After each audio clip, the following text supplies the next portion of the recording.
राष्ट्रवादी आणि काँग्रेस आघाडीचे उमेदवार उदयनराजे भोसले यांची मालमत्ता 59,74,00,000 रुपयांची असल्याचं स्पष्ट झालंय। त्यांच्याकडे 82 लाख रुपयांचे सोन्याचे दागिने असून 3,12,000 रुपयांचं कर्ज देखील आहे।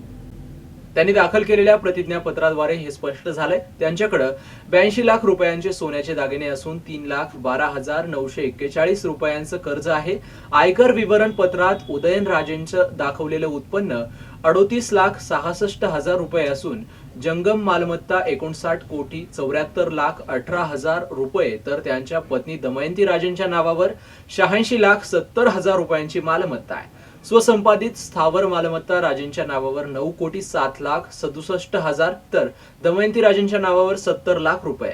वारस प्राप्त मालमत्तेची किंमत 46,82,00,000 रुपये आहे। निवासस्थान कमर्शियल म्हणून 11,96,69,69,000, मोकळे भूखंड 24 कोटी, शेतजमीन 19,27,000 अशी नोंद प्रतिज्ञापत्रात आहे। जेएसबी कराड अर्बन या ठिकाणी 31,99,000 आणि 81 लाख रुपयांचे सोन्याचे दागिने देखील आहेत।